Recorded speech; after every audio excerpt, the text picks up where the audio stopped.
शास्त्रों में सोमवती अमावस्या को विशेष दर्जा दिया गया है। कहते हैं इस अमावस्या पर व्रत पूजन करने से बेहद पुण्य मिलता है। 2 सितंबर को सोमवती अमावस्या रहेगी। सोमवती अमावस्या की प्रचलित व्रत कथा इस प्रकार है। एक गरीब ब्राह्मण परिवार था। उस परिवार में पति पत्नी के अलावा एक पुत्री भी थी। गरीब होने की वजह से उसकी शादी नहीं हो पा रही थी। एक दिन उस ब्राह्मण के घर पर एक साधु महाराज पधारे। वे उस कन्या के सेवा भाव से बहुत प्रसन्न हुए। उन्होंने उस कन्या को लंबी आयु का आशीर्वाद दिया। साथ ही ये भी बताया कि लड़की के हाथ में विवाह योग नहीं है। तब ब्राह्मण दंपति ने साधु से इसका उपाय पूछा। साधु महाराज ने बताया कि तुम्हारे घर से कुछ ही दूरी पर एक गांव में सोना नाम की धोबिन रहती है। यदि आपकी कन्या उस धोबिन की सेवा करे और वह महिला इसकी शादी के समय इसे अपने मांग का सिंदूर लगा दे तो आपकी कन्या का विवाह हो जाएगा, जिससे कन्या का वैधव्य योग मिट सकता है। यह सुनकर ब्राह्मणी ने अपनी बेटी को धोबिन की सेवा करने के लिए कहा।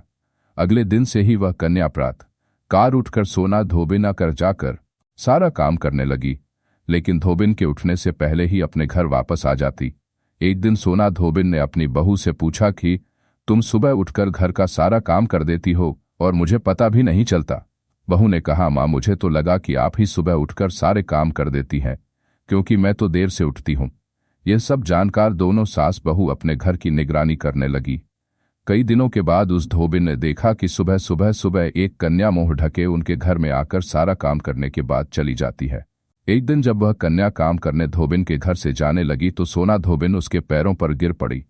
पूछने लगी कि आप कौन है और इस तरह से छुपकर मेरे घर की चाकरी क्यों करती हैं। तब कन्या ने धोबिन को साधु महाराज द्वारा कही गई सारी बात बता दी। सोना धोबिन कन्या की मदद के लिए तैयार हो गई। उस समय सोना धोबिन के पति थोड़ा अस्वस्थ थे। सोना धोबिन अपनी बहू से कहती है कि जब तक मैं वापस न आ जाऊं तुम घर पर ही रहना। सोना धोबिन ने जैसे ही अपनी मांग का सिंदूर उस कन्या की मांग में लगाया, वैसे ही उसके पति की मृत्यु हो गई। उसे अपने पति की मृत्यु का पता चल गया। उस दिन वह घर से निराजल ही चली थी, यह सोचकर कि रास्ते में जहां पीपल का पेड़ मिलेगा वही उसे भंवरी देकर और उसकी परिक्रमा करके फिर जल ग्रहण करेगी। उस दिन संयोग से सोमवती अमावस्या थी।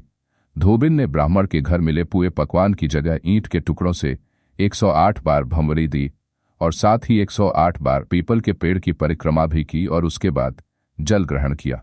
सोना धोबिन के ऐसा करते ही उसके पति के मृत शरीर में वापस जान आ गई।